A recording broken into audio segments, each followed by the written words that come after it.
Bonjour les cinquièmes, j'espère que vous allez bien. En même temps que cette vidéo commence le début du déconfinement, alors j'espère que pour vous c'est une bonne nouvelle. Pour moi ça l'est plutôt, même si les activités de l'aumônerie ne vont pas reprendre comme avant tout de suite.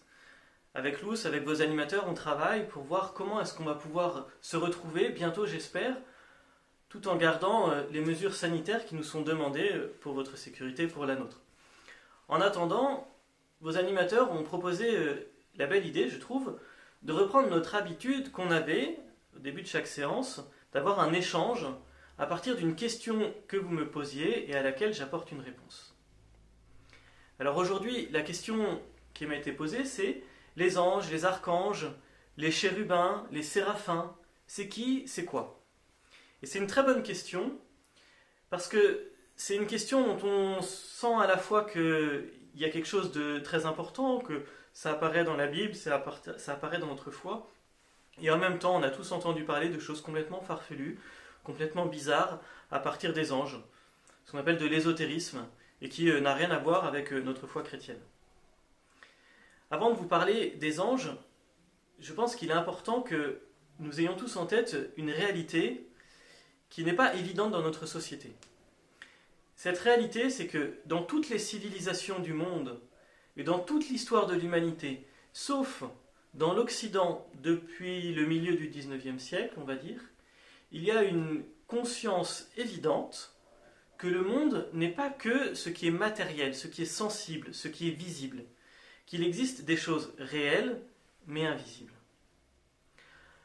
Dans notre Occident, depuis quelques dizaines d'années, depuis 150 ans à peu près, cette réalité-là est mise à mal, mais en fait pour tous les autres êtres humains du monde et de l'histoire, c'est une évidence.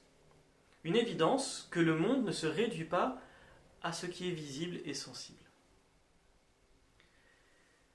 Cela se voit par exemple dans la Bible. Dans la culture biblique, dans la culture des êtres, des hommes qui ont vécu, qui ont rédigé la Bible, il y a de multiples manifestations de cet invisible bien réel. Dans notre vie aussi, je vous donne deux exemples. Nos sentiments.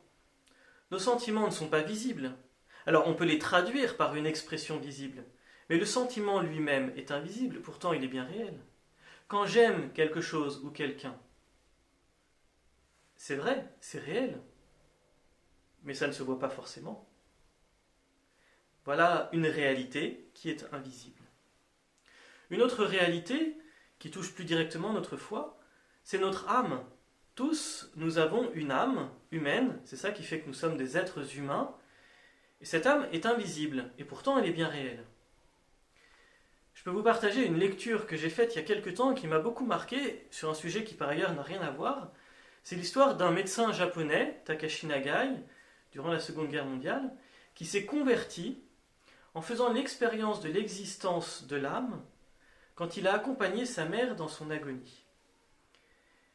Il a accompagné sa mère qui mourait et il a expérimenté, il a ressenti, il a perçu l'existence de l'âme au moment où elle se sépare, où elle se détache du corps au moment de la mort. Ça l'a touché, ça l'a interpellé, il s'est converti, il est devenu chrétien, et c'est par ailleurs une très belle figure. Donc voilà, il existe des réalités vraies, mais invisibles. Et parmi ces réalités vraies, mais invisibles, il y a des esprits. Ces esprits, selon leur mission, selon ce qu'ils font, peuvent avoir des noms, des précisions, et parmi ceux-ci, il y a les anges. Les anges, ce sont des êtres personnels, incorporels. En ce sens, ils sont invisibles, mais ils existent bien. Dans la Bible, on en voit très régulièrement, et si on prend au sérieux l'enseignement, la parole qui est dans la Bible, on ne peut pas faire fi de cela. Ils sont présents dès la création, c'est eux qui symboliquement ferment les portes du paradis, c'est eux qui protègent Lot, qui sauvent Agar et son enfant dans l'Ancien Testament, qui arrêtent la main d'Abraham. C'est eux qui conduisent le peuple de Dieu, qui annoncent les naissances, les vocations dans le peuple de Dieu, tout ça dans l'Ancien Testament. C'est l'ange Gabriel qui annonce la naissance de Jésus. Et puis même dans la vie de Jésus, dans le Nouveau Testament, on voit la présence en filigrane des anges Ils sont nommés dans la lettre aux Hébreux, dans la lettre aux Colossiens, on les voit aussi dans le livre de l'Apocalypse. Bref, les anges sont présents tout au long de l'histoire du peuple de Dieu et ils accompagnent ce peuple de Dieu. Alors, ange, archange, séraphin, quels sont ces titres-là? Qu'est-ce que ça veut dire? En fait, selon leur mission, on leur donne des noms pour préciser un petit peu ce qu'ils sont. On va dire que de manière générale, ce sont des anges, mais si on précise un petit peu ce qu'ils font, ben on va préciser leur nom. Les anges, de manière générale, ce sont des messagers de Dieu, des envoyés de Dieu auprès des hommes. Si ces messagers sont porteurs d'une mission particulièrement importante, on va les appeler archanges.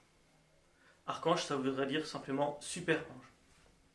Et puis, ceux qui ont la mission de chanter la gloire de Dieu, par exemple, comme nous le faisons en chantant le Sanctus. Vous savez que le chant du Sanctus à la messe, c'est repris à partir du livre d'Isaïe dans la Bible, c'est ce que chantent les anges.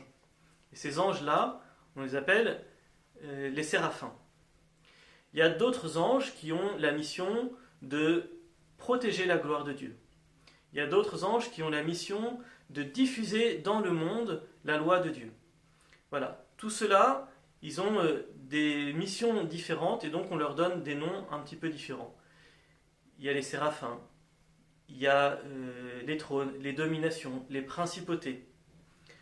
Tout cela, ce sont des réalités un peu diverses, mais qui ont en commun d'être réelles, vraies, et en même temps d'être invisibles. Je ne sais pas si vous le savez, mais il y a un pape, pas si vieux que ça, même si pour nous ça peut apparaître comme de l'histoire, le pape Jean XXIII, qui a été pape dans les années 50-60, qui avait une très grande dévotion, une très grande prière pour son ange gardien. Qu'est-ce que ça veut dire? Ça veut dire que dans notre vie, Dieu nous met à notre disposition, nous met à côté de nous, un ange, donc un être céleste, qui est là pour veiller sur nous. Et nous pouvons le prier, nous pouvons lui demander d'être proche de nous, de veiller sur nous pour notre bien. Je crois que découvrir cela, ou redécouvrir cela, c'est vraiment une bonne nouvelle. Cela dit quelque chose de la bienveillance de Dieu, personnalisée. Pour chacun, Dieu se fait proche de nous, se fait aimant, se fait accompagnant dans notre vie. Donc c'est peut-être quelque chose que vous pouvez redécouvrir ou apprendre à découvrir, la proximité de votre ange gardien et la prière que vous pouvez avoir envers lui. Voilà, c'était mon petit mot pour aujourd'hui. Si vous voulez réagir à ce que je vous ai dit là, ou si vous avez d'autres questions à poser, n'hésitez pas à les envoyer. Il y a plusieurs manières. Soit vous envoyez un mail ou un message ou un coup de fil ou un SMS à vos animateurs qui me le transmettent, soit par le groupe WhatsApp qu'on a mis en place pendant le confinement, vous m'envoyez un message. Soit un message écrit, soit pourquoi pas une vidéo que vous faites vous-même, vous me posez une question et moi j'y réponds.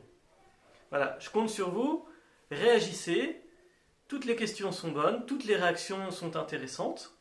À partir de là, on discute et puis ensemble, on essaye d'avancer dans notre vie chrétienne malgré le confinement et on garde la grande espérance de pouvoir se retrouver en vrai d'ici la fin de l'année. À bientôt.